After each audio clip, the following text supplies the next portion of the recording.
Have you ever felt like no matter how hard you work, your money never seems to catch up? You put in the hours, save what you can, and maybe even invest a little.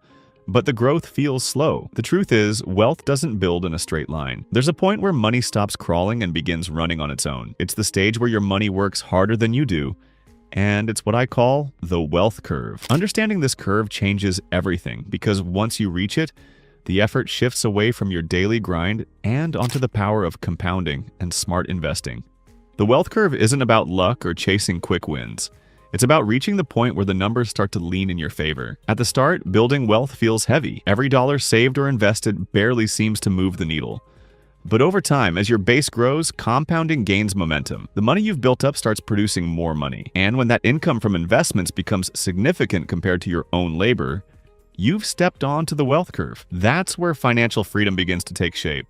Let's put it in perspective. Imagine you have $1,000 invested and it grows by 10% in a year. That's 100. Not life-changing. You're still the main engine powering your finances, but if you've grown your portfolio to $100,000, that same 10% return is $10,000. That's no longer pocket change. That's months of living expenses covered without you lifting a finger. Push it further to $500,000, and 10% means $50,000 in a single year. At that point, your investments are generating income on par with a full-time salary. That's the curve. At first, compounding feels invisible. Then suddenly it feels unstoppable. The mistake most people make is giving up too early. They save for a while, invest a little, and then stop because they don't see big results right away. They don't realize that wealth grows slowly at the start and then faster and faster after crossing a certain threshold. This is why so many people underestimate compounding. They expect it to feel powerful with small sums when in reality, its true strength only shows once you've built up a solid base. That's why the first $100,000 is so critical. It gets you onto the curve where money begins pulling its own weight. Think about your own journey. In the beginning, every dollar saved feels hard-won. You cut expenses, skip luxuries, and put money aside. It can feel endless because you're doing all the work and the money isn't producing much in return. But if you stay consistent long enough to reach the point where investment income becomes noticeable, something changes. The pressure to work nonstop eases because you've built a second engine. One that doesn't tire, doesn't take breaks, and keeps running day and night. That's when wealth truly begins compounding in your favor. The wealth curve is not just about hitting a number.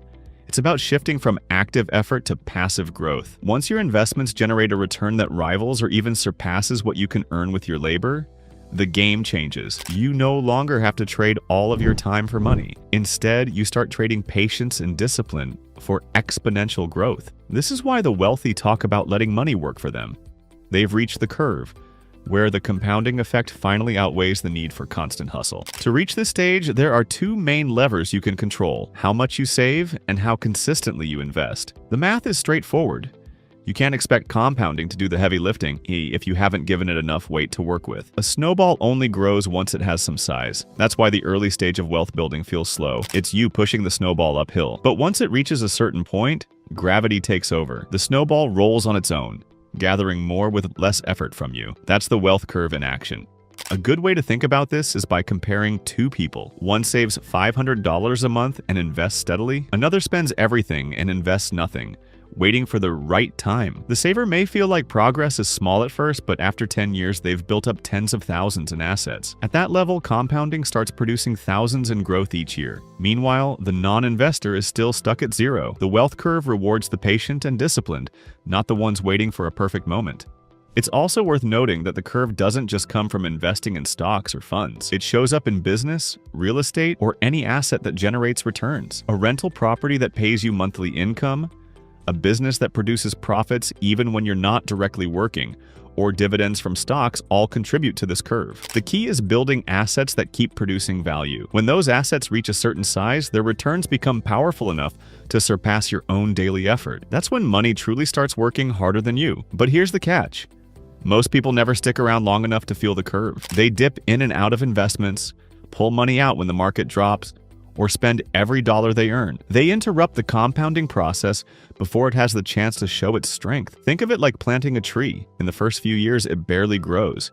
If you get impatient and chop it down, You never get to see the shade or fruit it could provide in the future. The wealth curve rewards those who let the tree grow, water it regularly, and wait for the payoff. One of the best signs that you've reached the curve is when your investment returns start covering real parts of your life. Maybe your dividends cover your grocery bill. Maybe your rental property pays for your transportation. Over time, the returns can cover larger expenses: housing, healthcare, travel, even retirement. At that point, your financial life feels lighter because you're no longer solely dependent on your labor. Your money is carrying a share of the load. Another key aspect of the wealth curve is that it builds confidence. When you start seeing your money work for you, your perspective shifts. Instead of constantly worrying about making ends meet, you start thinking in decades, not days. You make decisions based on long-term stability rather than short-term survival. That's when you realize wealth is not about sudden windfalls. It's about patiently building until the curve takes over. The beauty of the wealth curve is that it doesn't require genius or extraordinary luck. It only requires consistency, patience, and discipline. You don't need to predict the stock market or invent the next big company.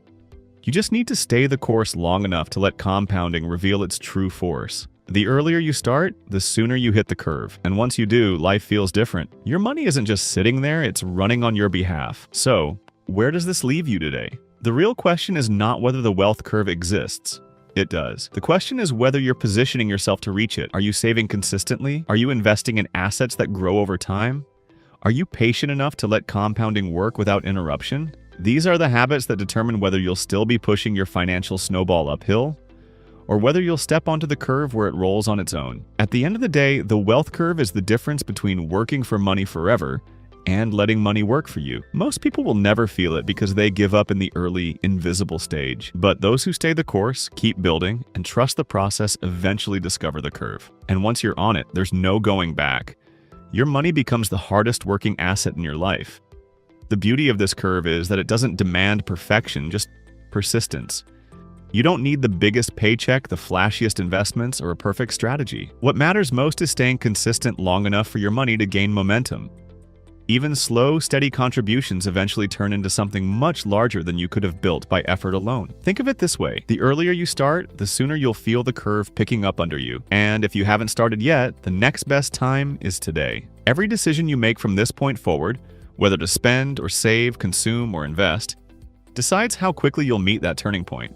The wealth curve is waiting for anyone willing to stay disciplined, and the sooner you begin, the sooner money starts doing the heavy lifting for you. Every dollar you save and invest early becomes like an extra worker on your team, quietly adding effort day after day. At first, their impact feels small, almost invisible. But over years, those tiny contributions compound into something massive, and suddenly the growth feels effortless. That's why timing and consistency matter more than quick wins or chasing shortcuts. You don't need the perfect investment, and you don't need to predict the market. What matters is that you start, you stay the course, and you avoid interrupting the process. Because once the curve tilts in your favor, wealth stops being a grind and instead becomes a natural outcome of the work you've already done.